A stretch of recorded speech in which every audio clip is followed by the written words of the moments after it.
निकम्मा शब्द बुंदेलखंड में अकर्मण्य के रूप में प्रचलित है। निकम्मा वो कहलाता है जो कुछ करता नहीं है, कोई काम जो करता नहीं है उसका नाम निकम्मा। एक दूसरा शब्द भी है उसके लिए, निठल्ला। ये तो भैया बिल्कुल निठल्ला है, कुछ नहीं करता, काम का ना काज का, दुश्मन अनाज का। ऐसा हम जब छोटे थे तब घर में सुना करते थे। तो एक तो हो गया निकम्मे शब्द का ये अर्थ कि वो कुछ नहीं करता, किसी काम का नहीं है। हमने वर्तमान में जो भारतीय शिक्षा है उसके परिणाम एक बहुत अच्छे विद्वान जो शिक्षाविद थे उनके मुख से सुने। उन्होंने कहा वर्तमान के भारतीय शिक्षा से शिक्षित जो इंजीनियर हैं, 80 से 90% इंजीनियर किसी काम के नहीं हैं। आप लोग सुन रहे हैं? इससे ज़्यादा मैं कुछ कहना नहीं चाहूँगा, आगे चलते हैं। एक तो हो गया निकम्मा, मतलब किसी काम का नहीं। ऐसा बनाना ये हमारे कहने का उद्देश्य नहीं था। हमने कहा आचार्य भगवान विद्यासागर जी स्वयं और अपने शिष्यों को निकम्मा बनाना चाहते हैं, तो कौन सा निकम्मा वो मैं आपको बताता हूँ। आचार्य नेमिचंद्र महाराज ने द्रव्य संग्रह ग्रंथ में एक गाथा लिखी 10वीं शताब्दी में, आज से 1000 वर्ष पहले मैं वो आपके सामने रखता हूँ, फिर इसका अर्थ बताऊंगा। निकम्मा अट्टगुणा किंचूड़ा चरम देह दो सिद्धा लोयक गठिदाचा उपाद वय ही संजुत्ता। ये गाथा द्रव्य संग्रह ग्रंथ की है, प्राकृत भाषा में है, सौर सैनी प्राकृत। इसमें उन्होंने कहा सिद्ध भगवान का स्वरूप बताया है। सिद्ध भगवान मतलब जो कर्मों से मुक्त होकर सिद्धालय में विराजमान हैं। उन्होंने कहा निकम्मा, सिद्ध भगवान को निकम्मा कहा, मतलब निकम्मा मतलब निठल्ला नहीं, निकम्मा मतलब कर्मों से रहित। निकम्मा जो कर्मों से रहित हैं। कर्म शब्द के दो अर्थ होते, एक तो जो 8 कर्म हम जिनको बोलते हैं भैया इनको कर्म सता रहा है वो कर्म, और एक कर्म मतलब कार्य। तो एक निकम्मा मतलब जो कार्य नहीं करता वो, और एक निकम्मा मतलब जो कर्मों से निष्क्रांत है, कर्मों से रहित है, 8 कर्मों से जो रहित है वो। तो वैसा निकम्मा, तो सिद्ध भगवान को नेमिचंद्र आचार्य ने निकम्मा कहा।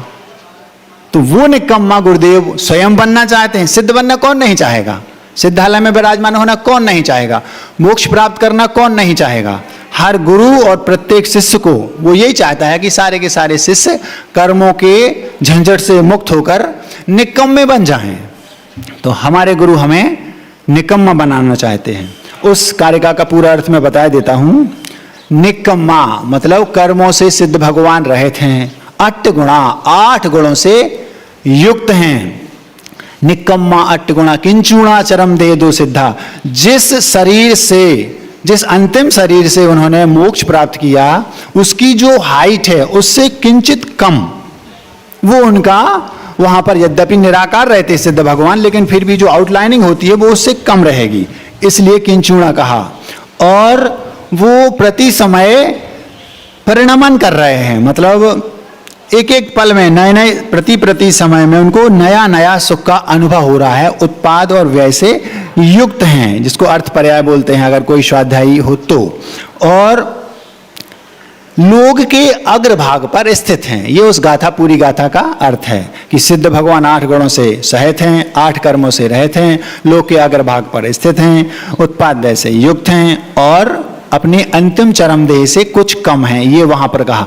तो वहां पर पहला शब्द कहा निकम्मा। वैसा निकम्मा हमारे गुरुदेव हम लोगों को बनाना चाहते हैं। तो जो मैंने ये कहा कि आचार्य भगवान गुरुदेव विद्यासागर जी महाराज स्वयं को और अपने सारे शिष्यों को निकम्मा बनाना चाहते हैं, क्या गलत कहा? नहीं कहा। अब हम आगे चलते हैं। आपके चेहरों पर मुस्कान आ गई। एक युवक सतना में मेरे पास आया और आकर के मुझसे पूछता है, महाराज जी कर्मों की ऐसी आखिर कैसी शक्ति है? आखिर कर्म ऐसे कितने पावरफुल हैं, है क्या उनमें कि जो आज वर्तमान में भी हम जो कुछ भी होता है कर्म का उदय है, जो कुछ भी कुछ किसी को कुछ हुआ सब कह देते कर्म का उदय है। तो आखिर ऐसा उनमें पावर है कितना, जबकि पावर तो आत्मा में अनंत शक्ति है ऐसा कहा जाता है, पर कर्मों में ऐसी क्या शक्ति है। तो हम पहले एक गाथा रखते हैं, फिर पूरा एक दृष्टांत आपके सामने रखेंगे जो मैंने उसके सामने रखा था, और उसके माध्यम से आपको एकदम स्पष्ट हो जाएगा कि कर्मों का पावर कितना है। दूसरी शताब्दी में एक ग्रंथ लिखा गया कार्तिकेय अनुप्रेक्षा, आज से 1900 वर्ष पहले। वो आचार्य स्वामी कार्तिकेय ने लिखा, मतलब कब, जिस समय तत्वार्थ सूत्र की रचना हुई उसी के आसपास, मतलब जिस समय पूज्यपाद स्वामी थे उस समय की ये घटना है। उसमें कर्मों के पावर को बताने वाली एक कारिका है, वो पहले रखता हूं, फिर अपनी बात आपके सामने दृष्टांत के माध्यम से रखूंगा। उसमें उन्होंने कहा काबी अपुब्बा दी सदी पुग्गल दब्बस एरिसी शक्ति केवल राण सहाबो विनाश यो जाई जीवस है। ऐसी कारिका है ये, यदि आपको इसका अर्थ भावात्मक रूप से पता चल जाए तो घबरा जाओगे। क्या अर्थ है मैं बताता हूं। पुद्गल द्रव्य, जिसको आज वर्तमान में साइंस मैटर बोलता है, मतलब जो परमाणु होते ना, परमाणु पौद्गलिक परमाणु होते हैं, उसी तरह के परमाणु कर्मों के होते हैं। वो इतने पावरफुल हैं कि जो आत्मा में अनंत शक्ति है उसको ढकने का काम उन्होंने किया है। मतलब एक दृष्टि से इस पूरे पंडाल में जितने लोग बैठे हैं वे सारे के सारे लोग उस आत्मा से युक्त हैं, सभी जीव हैं और सब ज्ञान से युक्त हैं, क्योंकि प्रत्येक आत्मा ज्ञानमयी है। लेकिन अंतर केवल इतना है, उन पुद्गल परमाणुओं के द्वारा, उन पौद्गलिक कर्मों के द्वारा आपके ज्ञान पर आवरण पड़ा है। मतलब इतनी शक्ति उन कर्मों में है कि वो अनंत शक्ति वाली आत्मा के ज्ञान को ढके हुए हैं और हमें संसारी बनाए हैं। मतलब एक प्रकार से कर्मों के पिंजरे में हम जकड़े हुए हैं उन कर्मों के परमाणुओं के पावर के कारण। इतना पावर उनमें है। आपके अंदर जो ज्ञान है उसको ढका है उन पौद्गलिक कर्मों ने, ये उसका आशय हो गया। कैसी अपूर्व शक्ति उन कर्मों की है कि आत्मा के केवल ज्ञान स्वभाव को उन कर्मों ने ढक रहा है। ये उस कारिका का सीधा सीधा अर्थ है। अब हम आपको एक दृष्टांत के माध्यम से उन कर्मों का पावर स्पष्टता दिखाते हैं। एक रानी थी, रानी का नाम था कनकोदरी। कनक शब्द का अर्थ होता है सोना, उदर शब्द का अर्थ होता है पेट, जिसका पेट सोने के समान हो। और कनकोदरी मतलब स्त्रीलिंग में बोला, तो ऐसी स्त्री जिसका पेट उधर कनक के समान हो उसका नाम कनकोदरी। आप लोग किसी भी प्राचीन पुराण ग्रंथ को पढ़ेंगे, जितने भी नाम स्त्रियों के अथवा पुरुषों के रखे जाते थे बच्चों के सारे नाम सार्थक हुआ करते थे। सार्थक मतलब जैसे किसी का नाम रखा राम, तो राम मतलब आत्म राम। किसी का नाम रखा मनोज, तो मनोज मतलब जो मन से उत्पन्न हो। किसी का नाम रख दिया जलज, जो जल में उत्पन्न हो अर्थात कमल। जितने भी नाम आप देख लो सारे के सारे नाम सार्थक होते थे, कोई ना कोई उसका सेंस ना अर्थ होता था, मीनिंग होता था, मायने होता था। लेकिन आज जितने भी नाम रखे जाते हैं कोई मीनिंग उनका नहीं होता। डेविड, जॉनसन, मेलकम, क्या मतलब इनका? महाराज जी नाम से होता क्या है? अगर नाम से कुछ नहीं होता तो मैं आपसे पूछना चाहता हूं, अपने बेटे का नाम रावण क्यों नहीं रखते? नाम से तो कुछ होता नहीं महाराज जी, तो रावण रख दो, कंस रख दो, क्यों नहीं रखते? इसका मतलब है आप इस बात को मानते हैं कि नाम से कुछ ना कुछ तो होता होगा। तो पहले सारे के सारे नाम सार्थक रखे जाते थे। हम आगे चलते हैं। उन रानी का नाम था कनकोदरी। उनकी एक सौत थी। सौत समझते हो? सौत वो कहलाती है जैसे दो भाई हैं, एक बड़ा भाई एक छोटा भाई, उन दोनों की जो पत्नियां हैं वे आपस में देवरानी या जेठानी कहलाएंगी, ये आप सब जानते हैं। लेकिन सौत वो कहलाती है जिसका पति एक हो और पत्नियां दो हैं माना की, तो दोनों पत्नियां आपस में सौत कहलाएंगी, जिसको सौतन भी बोलते हैं, ऐसा हमें सुना है। अनुभव ज्यादा नहीं है, अनुभवी आप हैं, लेकिन हम लोगों को अनुभव आपसे ज्यादा क्यों है? क्योंकि सारी कहानियां आकर लोग हम लोगों को सुनाते हैं। सौत से एक और बात याद आ गई, पहले 2 मिनट में वो रख देता हूं, फिर अपनी बात आगे रखूंगा। भारत की बात है, भारत के बाद किस प्रदेश की है, किस नगर की है, किस जिले की है, किस गांव की, वो नहीं बताऊंगा, क्योंकि पोल खुल जाएगी और किसी की पोल खुले ये हमारा उद्देश्य नहीं है। हमारे गुरु ने कहा कभी किसी का नाम नहीं लेना, ये बात अलग है कि किसी को छोड़ना भी नहीं है। तो सौत से जो याद आया वो आपके सामने रखता हूं। रख इसलिए रहा हूं क्योंकि उसमें 1-2 उद्देश्यों की और पूर्ति हो रही है। भारत की बात है, ज्यादा पुरानी नहीं है। 2 विद्यार्थी थे, आजकल को एजुकेशन का जमाना है, कन्याएं और बच्चे एक साथ पढ़ते हैं। 12th क्लास में एक साथ पढ़ते पढ़ते वो लोग जब कॉलेज में पहुंचे तो अचानक उन दोनों के बीच में मित्रता हो गई। एक कन्या थी और एक बच्चा था, बेटा, बिटिया और बेटा। 2-3 वर्ष वो उनके बीच में एक प्रकार से जिसको हम कहते हैं स्नेह प्रसंग चलता रहा। जो कन्या थी वो बहुत सुंदर तो नहीं थी, लेकिन वो बहुत बड़े घराने की थी, मतलब अच्छे रेपुटेटेड जो फैमिली होती है, रिच फैमिली, उससे वो रिलेटेड थी, उसकी बिटिया थी। और जो लड़का था वो बहुत सुंदर था, लेकिन वो सामान्य जीवन जीने वाले परिवार से था। इत्तेफाक से पढ़ाई के बाद उस लड़के की गवर्नमेंट जॉब लग गई, बहुत बड़ी तो नहीं थी लेकिन ठीक ठाक थी। लड़का भी सुंदर था, सामान्य परिवार था। अब जब 3-4 वर्ष हो गए, उस लड़के की जॉब लग गई, गवर्नमेंट जॉब थी, तो फिर उन्होंने सोचा कि अब हम विवाह करने के लिए घर परिवार के लोगों को बताएंगे। प्रायः आपने देखा होगा, आप अपने बच्चे या बच्ची को बच्चा ही समझते हैं जब तक वो कितने भी बड़े हो जाएं, लेकिन बच्चे कब बड़े हो जाते हैं आपको पता कब चलता है? जब वो कहते हैं कि पिताजी आपको बेटा या बेटी ढूंढने की जरूरत नहीं है, आप परेशान ना हो, मैं स्वयं बता देता हूं कि मैं उससे विवाह करना चाहता हूं अथवा चाहती हूं।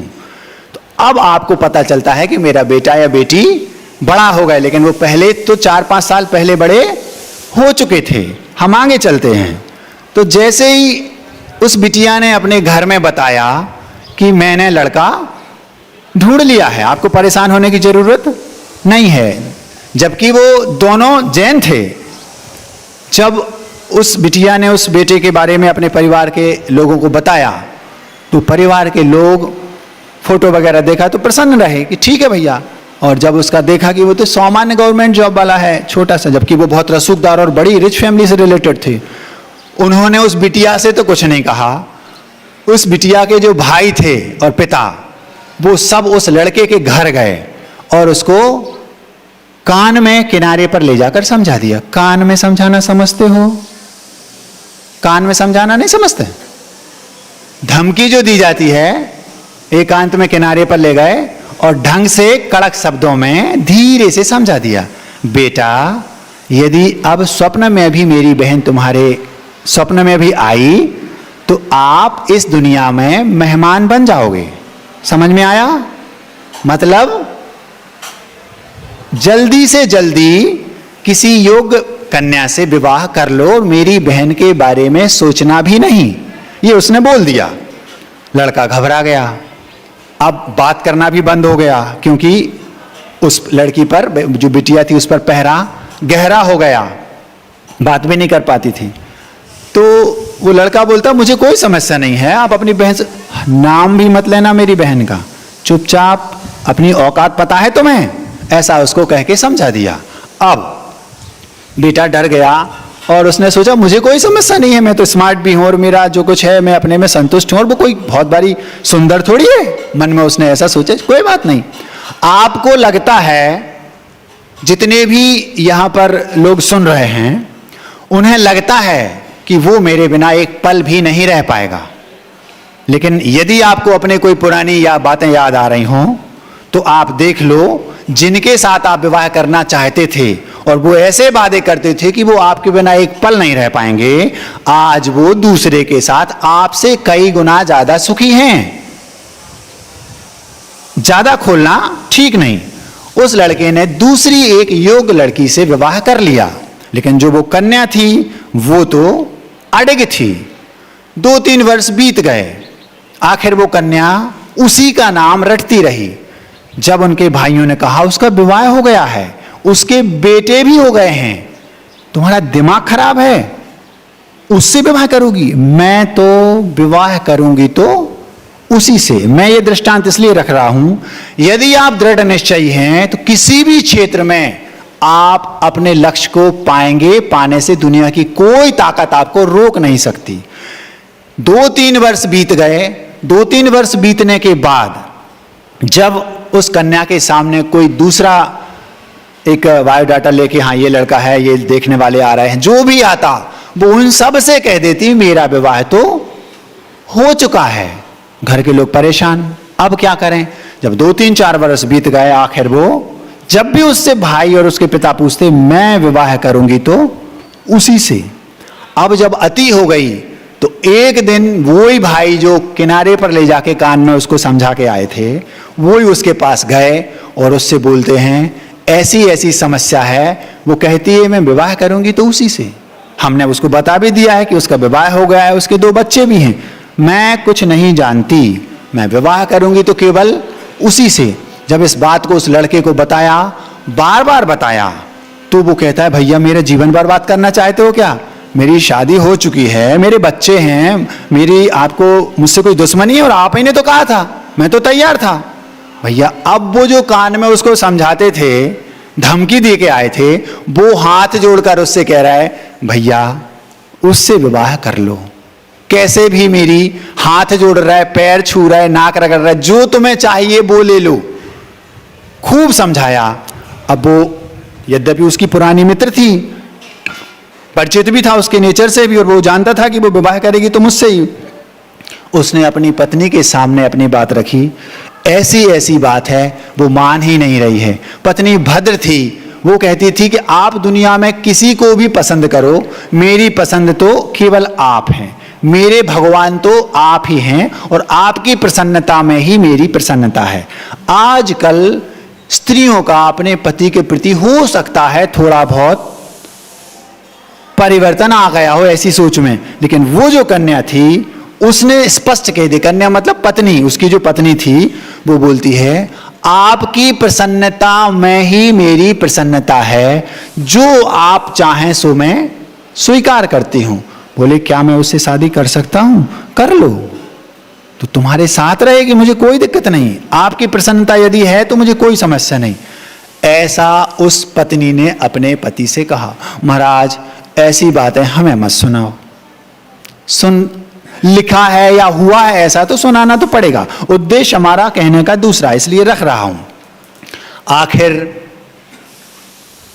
सारे प्रयासों के बाद भी वह कन्या नहीं मानी और उसका विवाह उस लड़के के साथ हो गया, दूसरा विवाह। अब उस पति की 2 पत्नियां हैं, आज भी वो हैं, और दोनों ऐसे रहती हैं जैसी सगी बहनें हों। ये सत्य घटना है। अब महाराज जी आप क्या बताना चाहते थे? मैं बताना ये चाहता था कि सौत कौन कहलाती हैं ये दोनों, ये तो हो गई सामान्य बात। मैं ये बताना चाहता था यदि आप सफल होना चाहते हैं और आपने दृढ़ निश्चय कर लिया, आप अपने निर्णय पर दृढ़ रहिए, सफलता आपके कदम चूमेगी जैसे वो दृढ़ रही। असंभव को उसने संभव कर दिया केवल अपनी दृढ़ता के बल पर। ऐसा आप किसी भी क्षेत्र में यदि दृढ़ हैं तो सफलता आपके कदम चूमेगी, कदम चूमे बिना कोई रोक नहीं सकता। हम आगे चलते हैं तो हमने आपको बताया सौत कौन कहलाती हैं ये दोनों। वर्तमान में आज जेठानी और देवरानी एक साथ ढंग से नहीं रह पाती, जबकि वे दोनों सौत होते हुए भी ऐसे जीवन जी रही हैं जैसे सगी बहनें हों। जो कनकोदरी रानी थी उनकी एक सौत थी, जैसी हमने आपके सामने ये रखा। अब उनसे उन्हें बहुत द्वेष था। प्रायः देखा गया है जिसके अंदर क्वालिटी हो जिसके अंदर क्वालिटी कम हो और एक दूसरे के अंदर क्वालिटी ज़्यादा है, जिसके अंदर ज़्यादा क्वालिटी होती है उससे जलन हो ही जाती है, प्रायः ऐसा देखा गया है। जबकि होना ये नहीं चाहिए, होना तो ये चाहिए जिसमें थोड़ी सी भी क्वालिटी है उसको हम ऊपर उठाएं, और होता ये है कि हम उससे जलन करने लगते हैं, टांग खींचने लगते हैं। ये मानवता, नैतिकता नहीं है।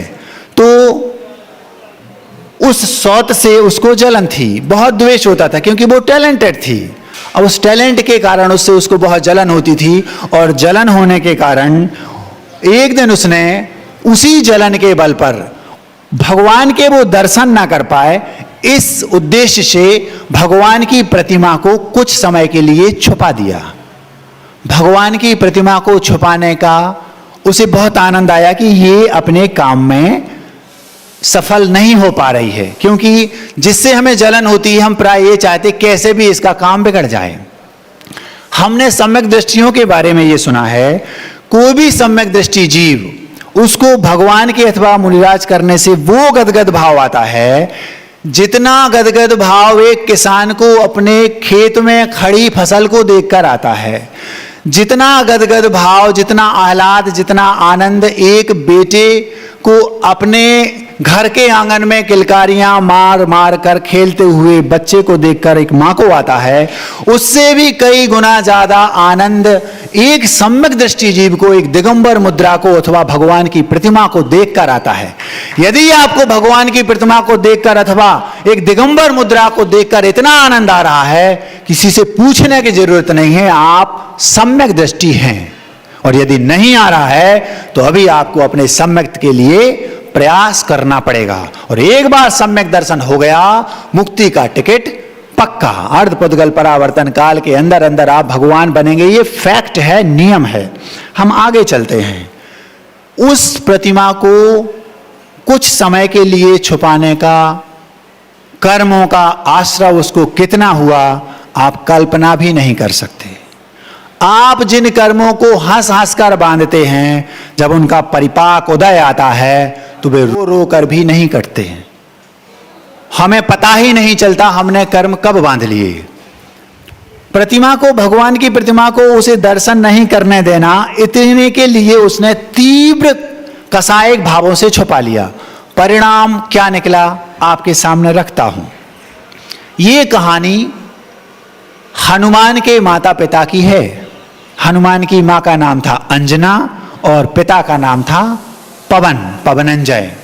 वो कनकोदरी रानी ने उस कृत्य से ऐसा तीव्र कर्म पाप का बंध बांधा, उसे अगले भाव में क्या हुआ वो आपके सामने रखता हूं। कालांतर में वो कर्म तो बंध गया। एक बार एक समय में आपने जो अपने कासायिक भावों से कर्म बांधा, वह कर्म आपको उसी भाव में अथवा आगे के असंख्यात भवों बाद भी फल दे सकता है। क्या कहा? हमने आज कर्म बांधा अपने भावों से, माना कि मैंने सोचा ये कुत्ता है और उसको किनारे पर ले जाके लात घूंसों से मारा और बार मर गया, हमें बहुत आनंद आया। लेकिन वो कर्म हमने जो बांधा, हो सकता है अंतर मुहूर्त के बाद ही वो हमें फल दे दे, इसी भाव में अंत तक फल दे दे। और ये भी संभव है कि वो संख्यात अथवा असंख्यात भावों बाद हमें फल दे, ये भी संभव है। हमें जब फल मिलता है तब हम ये कहते हैं हमारी क्या गलती, लेकिन गलती तो हमारी ही है, इस भाव की नहीं, पूर्व भाव की है। सीता को इतना कष्ट अपने जीवन में उठाना पड़ा, क्या सीता ने उस भाव में कोई गलती की थी? महाराज कोई गलती नहीं थी। क्या गलती सीता की नहीं थी? महाराज सीता की गलती थी। क्यों? पूर्व भावों में उसने ऐसा कर्म बांधा था, ऐसा कर्म बांधा था कि उसका परिपाक उसको पूरे जीवन भर एक प्रकार से रोना पड़ा। बिल्कुल वही हाल अंजना का हुआ। वो कनकोदरी रानी का जीव कालांतर में अंजना बना हनुमान की मां। अब हनुमान की मां अंजना वो एक राजकुमारी थी, और हनुमान के जो पिता थे वो थे पवनंजय, जिनका नाम अपन पवन, इसीलिए कहा जाता है पवन पुत्र हनुमान। आप लोगों को ये ज्ञात होगा, हनुमान की पूंछ थी और हनुमान जी के मुंह ऐसा बंदरों जैसा था। जैन कथाकारों ने अथवा जैन दर्शन में ऐसा बिल्कुल नहीं है। हनुमान अत्यंत अतिशय सुंदर रूपवान पुरुष थे। और दूसरी चीज, वो एक प्रकार से चरम शरीरी थे। चरम शरीरी वो कहलाते हैं जो उसी भाव में महाव्रतों को धारण करके केवल ज्ञान को प्राप्त करके और उसी भाव में भगवान बन जाते हैं। इसलिए हम लोग वीतरागी भगवान हनुमान की जय बोलते हैं। अब उन्होंने, जो अंजना थी, उनके पिता ने पवन के साथ, पवनंजय के साथ, जो किसी दूसरे राज्य के राजा के बेटे थे, मतलब वो भी राजकुमार थे और उनकी जो मां थी वो राजकुमारी थी, दोनों का विवाह हो गया। जब विवाह हुआ तब कोई समस्या नहीं थी। विवाह होते ही उसी दिन, मतलब अभी पवनंजय ने अंजना को छुआ भी नहीं, देखा भी नहीं, और वह पूर्व का कर्म जो उन्होंने कनकोदरी रानी के भाव में बांधा था, उदय में आ गया। उन्हें यह भ्रम हो गया कि किसी चेष्टा से, वो क्या कारण था हम आपको नहीं बता पाएंगे क्योंकि समय कम है। आप इतना जान लीजिए कि अंजना की दृष्टि से उन्होंने ये अनुमान लगा लिया, इसके हृदय में कोई और है। क्या कहा? अंजना के हृदय में कोई और है, ऐसा उसे भ्रम हो गया। किन्हें? पवन को। और उन्होंने उस अंजना से एक प्रकार से दूरी बना ली। एक भी दिन अंजना के पास वो नहीं रहे। विवाह हुआ और विवाह होते ही उन्होंने दूरी बना ली। उन्हें भ्रम हो गया अंजना किसी और को अपने हृदय में जगह बनाए है, जबकि ऐसा बिल्कुल भी नहीं था। वो पतिव्रता सती स्त्री थी। अब सारे लोगों ने ये बात जब पता चली कि अंजना से पवन दूर रहते हैं, तो सारे लोगों को ये बात जब धीरे धीरे पता चली, तो सब लोगों ने ये क्लियर करने का प्रयास किया कि ऐसा कुछ नहीं है। एक पवन के मित्र थे प्रहस्त्र, और एक अंजना की मित्रा मतलब सखी थी, उनका नाम था वसंतमाला। उनकी एक सखी वसंतमाला और इनका एक मित्र प्रहस्त। पूरी बुद्धि लगा ली घर के सारे परिवार के लोगों ने, अंजना की मां ने, अंजना के पिता ने, प्रहस्त्र ने, वसंतमाला ने, और पवन के जो भाई थे, भाभियां थीं, और उनके जो माता पिता थे, सब ने सारे प्रयासों को आकार दे करके प्रयास किया कि कैसे भी पवन के दिमाग से ये बात निकाल दी जाए कि अंजना पतिव्रता है और आपके अलावा उसके दिमाग में कोई भी नहीं है। आप लोग सुन रहे हैं? जो बात मैं आपके सामने रख रहा हूं, रोंगटे खड़े हो जाएंगे। कर्मों का पावर बता रहा हूं। 22 बरस बीत गए। कितने? 22 बरस। 1 बरस, 2 बरस, 3 बरस किसी को विवाह के बाद पति दूर रहे। हो सकता है आज किसी के पास इतनी इच्छा शक्ति हो, इतना ताकत हो, इतनी क्षमता हो, 2-3 बरस के बाद तो वो हर हाल में छोड़कर चली जाएगी। 2 बरस तो मुझे आज कठिन सा लगता है। मेरे विचार से तो 2-4 दिन में ही वो कहेगी कि भैया जब वो हमें ऐसा समझते हैं तो पिताजी के पास जाएगी और तलाक के कागजों पर साइन करा के दूसरा विवाह कर लेगी। लेकिन वो अंजना थी, पतिव्रता थी, उन्होंने ऐसा कुछ नहीं किया। आज की कन्याओं को अथवा स्त्रियों को स्वप्न जैसा है। यदि ऐसा स्वप्न भी आ जाए तो घबरा के उठ जाएंगी। ऐसा संभव ही नहीं लगता आज, लेकिन ये हुआ। क्या हुआ हम आपके सामने रखते हैं। जब 1 नहीं, 2 नहीं, 10 नहीं, 20 नहीं, पूरे 22 बरस तक सारे प्रयास कर लिए। जितने बुद्धिजीवी जीव थे, जितने ज्योतिषी थे और जितने समझदार जो मान्य पुरुष थे, मान्यवर थे, सभी ने अंजना को और पवन को, मतलब पवन को अच्छे तरीके से समझाया। महाराज भी उस नगर में आते होंगे, वो जहां जाते होंगे तीर्थ क्षेत्रों पर, वहां भी उनको विद्वान मिलते होंगे। हर जगह सभी प्रयास कर लिए गए, सारे के सारे प्रयास निष्फल। कोई भी उसका एक प्रकार से हल नहीं निकला। जब 22 बरस बीत गए तो अंजना ने भी अपनी दिमाग से ये चीज हटा दी कि अब वो मेरे कभी नहीं होंगे, लेकिन मुझे तो अब ऐसा ही जीवन जीना है। उनका अपना अलग महल था। उनकी जो सखी थी बसंतमाला, दिन भर वो पवन के बारे में बातें बस करती रहती थी और ये सोचकर संतोष रखती थी कम से कम वो मेरे जो पति हैं वो इसी नगर में दूसरे किसी महल में रहते हैं। उनके बसंतमाला के माध्यम से वो उनके किस्से सुनकर ही अपना जीवन बिता रही थी। विवाह के बाद 22 बरस तक कोई पत्नी अपने पति के बगैर रहती हो, ऐसा सुन के ही घबराहट होती है। मैं आपको बता रहा हूं कर्म का पावर कितना है। जो कर्म कनकोदरी ने उस समय बांधा था, उसी कर्म का ये प्रतिफल था। इतना तीव्र कासायक परिणामों से बांधा था, 22 बरस तक दूर रहना पड़ा। अब महाराज जी, हो सकता है किसी ने अच्छे से नहीं समझाया हो, ऐसा नहीं। हो सकता है महाराज ना मिले हों, ऐसा नहीं। और भी कई बातें आपके दिमाग में आ सकती हैं। वो अगली बात मैं बोलूंगा, सब आपके दिमाग से हट जाएंगी। जबरदस्त बात है। पता चला बाहर के किसी दूसरे नगर के राजा के ऊपर किसी ने आक्रमण कर दिया है। वो राजा पवन के मित्र थे। उन्होंने खबर भेजी कि आप हमारी सहायता के लिए आइए।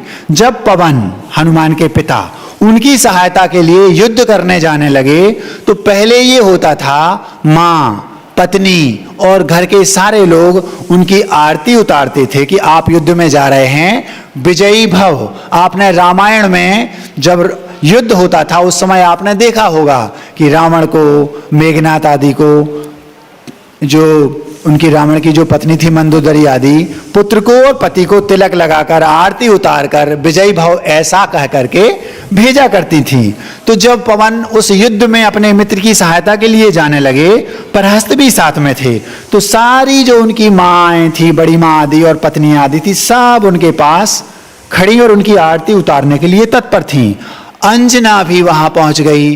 अपने पति का कम से कम इस बहाने चेहरा तो देख लूंगी।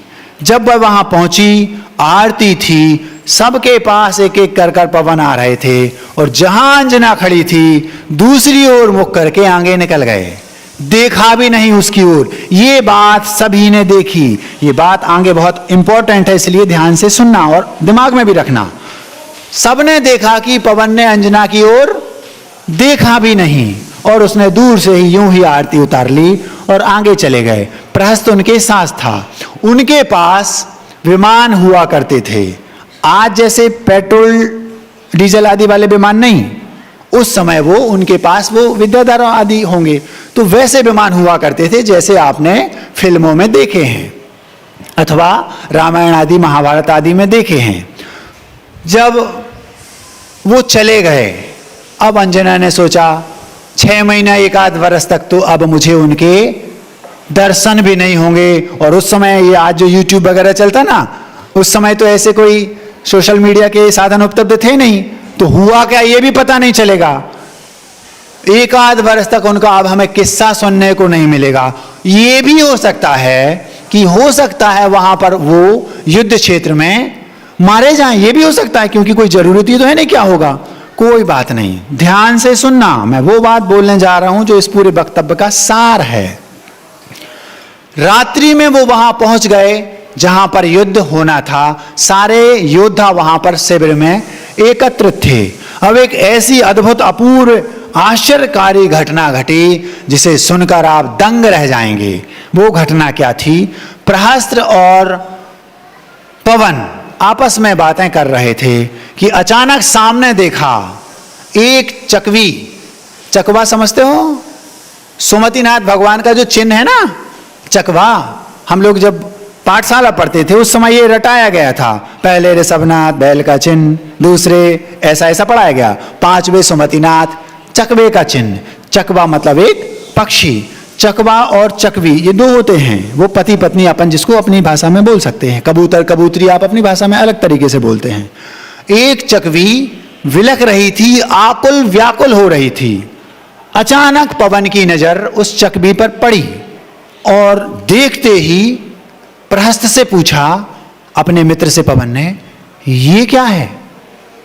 अब देखो, जो कर्म उसने कनकोदरी रानी के भाव में बांधा था, वो 22 वर्ष तक जो इतना प्रगाढ़ था कि किसी के माध्यम से भी वो है नहीं हटा, वो अब अंतिम दिन है उसका, मतलब वो कर्म समाप्त होने वाला है, वो अपना फल देकर पूरा झड़ने की कगार पर है।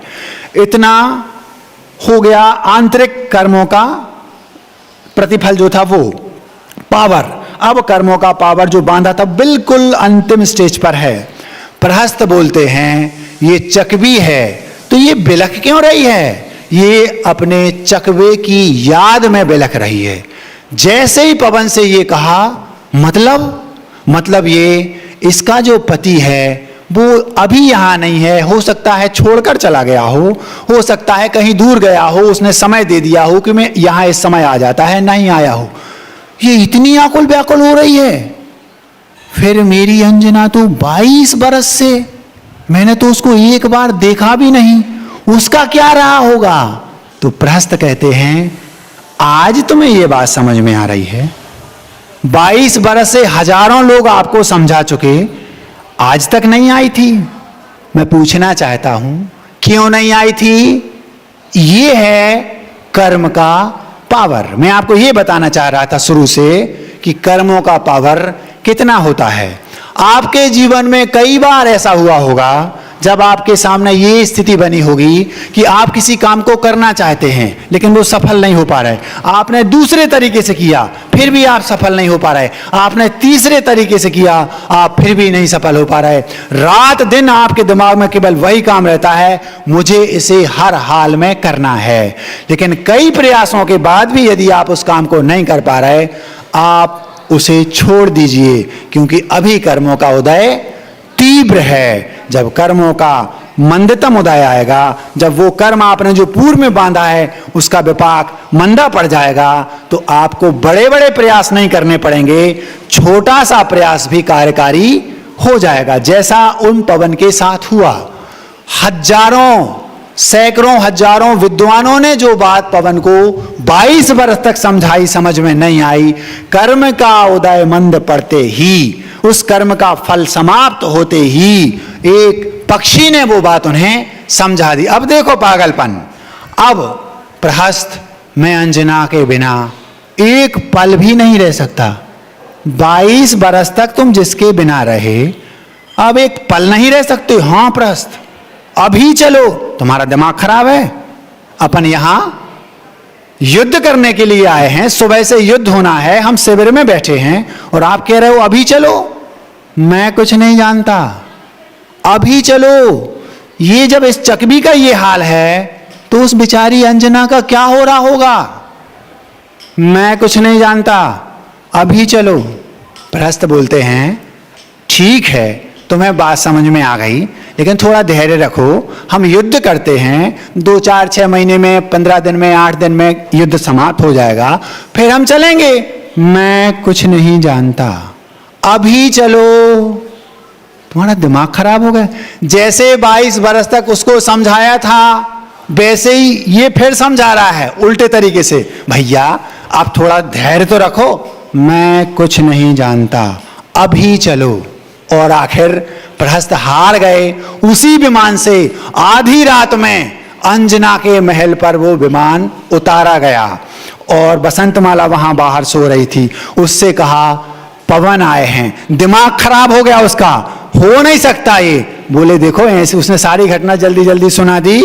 समय हो रहा है, मैं जल्दी जल्दी समाप्त कर रहा हूं। सारी घटना उसको सुनाई, बताई बसंतमाला को कि चकवा चकवी का ये ऐसा ऐसा हुआ और ये इस कंडीशन में आ गए। मैंने समझाया, कोई क्या कहेगा? वो कह रहा है मैं कुछ नहीं जानता, अभी अंजना से मिलना है, उसका क्या हाल हो रहा होगा।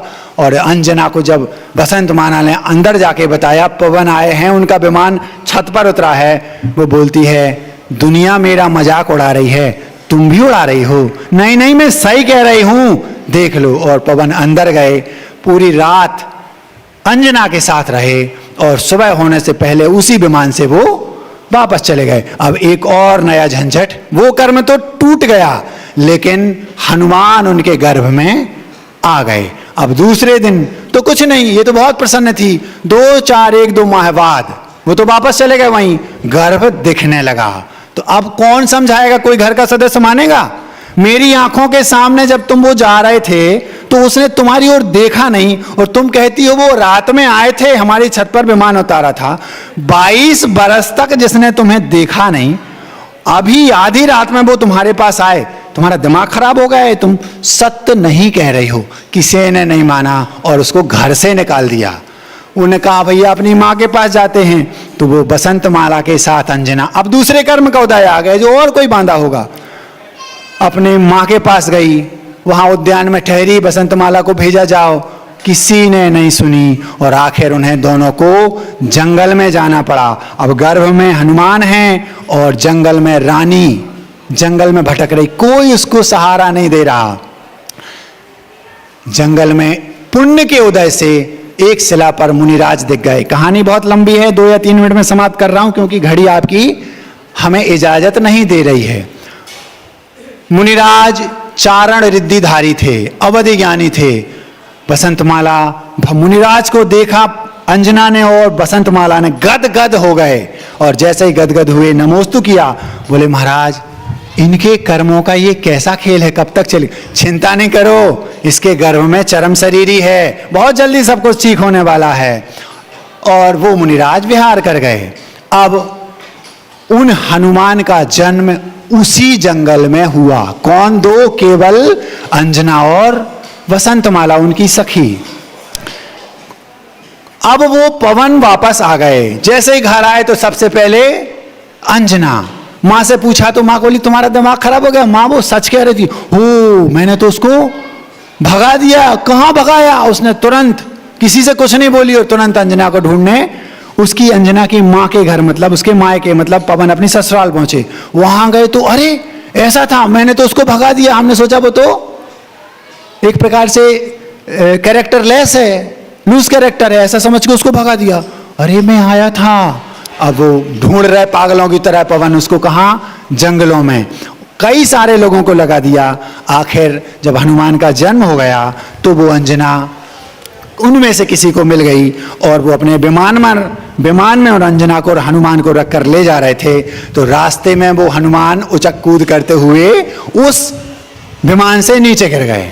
जब विमान से नीचे गिरे तो वो चरम शरीरी थे और उत्तम सायनन के धारी थे। जिस शिला पर गिरे वो शिला चूर चूर हो गई और वो वहां पर खेल रहे थे। उठाया, समझ गए ये तो अभी अभी महाराज ने कहा था कि वो चरम शरीरी हैं, और महाराज तो झूठ बोलते नहीं। तो कोई बात नहीं, जाकर के पवन के पास उन्हें ले जाया गया और उनका मिलन हो गया। कहानी बहुत लंबी थी लेकिन हमने आपके सामने रख दी। इस कथा से मैं केवल आपके सामने ये रखना चाह रहा हूं कि कर्मों का पावर कितना है। आप सबके जीवन में हो सकता है बहुत तीव्र किसी कर्म का किसी ना किसी रूप में उदय चल रहा हो। आप बिल्कुल निश्चिंत रहिए, पुरुषार्थ करिए, समता रखिए और कर्म सिद्धांत पर भरोसा रखिए। 100 दिन का चातुर्मास होता है। क्या कहा? चातुर्मास 100 दिन का होता है, 120 दिन का नहीं।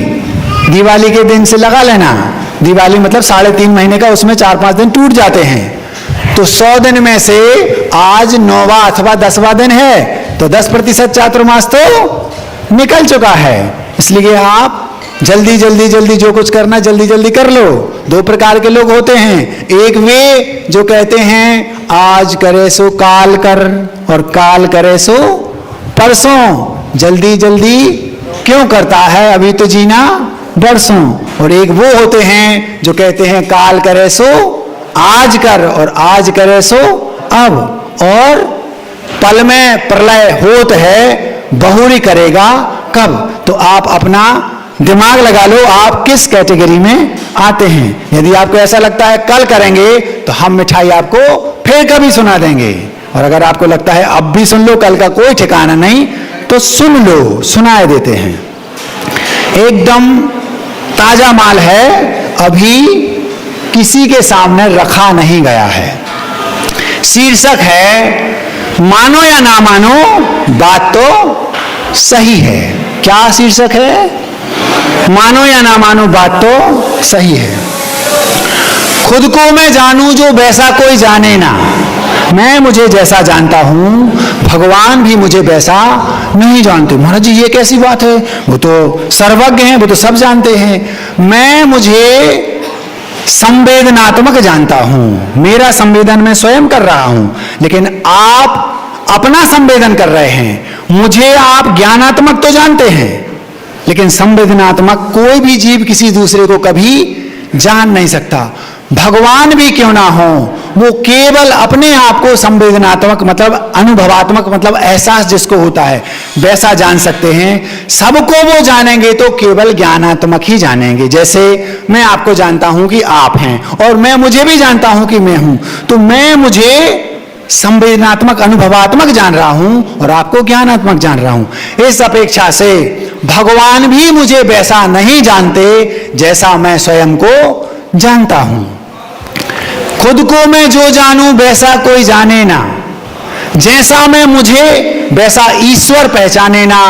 मेरा मैं ही मालिक, दूसरा नहीं है, मानो या ना मानो बात तो सही है। मेरा मैं ही मालिक, दूसरा नहीं है, मानो या ना मानो बात तो सही है। उन लोगों के लिए यह पंक्ति है दूसरी जो भगवान को कर्ता मानते हैं। ईश्वर जग का कर्ता लोगों की बातें हैं। लोग कहते हैं ये काम भगवान ने किया, भगवान नहीं होता, ये नहीं होता, ये फालतू की बातें हैं। ईश्वर जग का कर्ता लोगों की बातें हैं। ईश्वर जग का कर्ता लोगों की बातें हैं, झूठी हैं, सब अपने कर्मों की खाते हैं। ईश्वर जग का कर्ता लोगों की बातें हैं। वे लोग जो ऐसा मानते हैं वे नासमझ हैं, उनके अंदर समझ नहीं है। ईश्वर जग का कर्ता लोगों की बातें हैं, झूठी हैं, सब अपने कर्मों की खाते हैं। समझ नहीं उनमें, उनके दिमाग में दही है, मानो या ना मानो बात तो। दिमाग में दही समझते हो?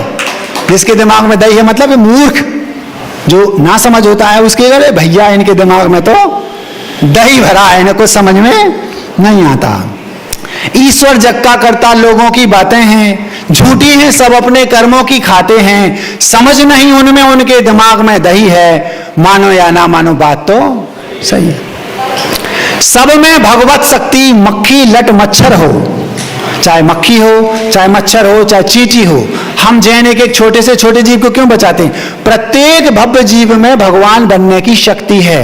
करना कितना है? उसको केवल मनुष्य भाव पाना है, केवल ज्ञान प्राप्त करना है और मुक्त हो जाना, इतना सा काम है। एक लाइन में भगवान बना जा सकता है। सब में भगवत शक्ति मतलब भगवान बनने की शक्ति। सब में भगवत शक्ति मक्खी लट मच्छर हो, नरवन खुद प्रगटा ले जो भव्य तत्पर हो। आप मनुष्य बनिए और अपनी उस शक्ति को प्रकट कीजिए। आप सब में भगवान बनने की शक्ति है यदि आप भव्य हैं तो। और प्राय इस सभा में बैठे सभी लोग भव्य ही तो हैं। प्राय लगाया क्योंकि ना के बराबर लोग अभव्य हैं संसार में। सब में भगवत शक्ति मक्खी लट मच्छर हो, नरबन खुद प्रगटा ले जो भव्य तत्पर हो।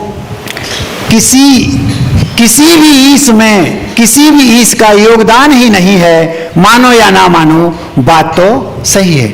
हमें कोई भगवान बना दे, किसी भी ईश्वर में कोई उनका योगदान नहीं कि हमें भगवान बना दे। आप समझ रहे हैं, कठिन है शब्द, लेकिन कर्म सिद्धांत रग रग में भरा है इसमें। फिर से सुनो।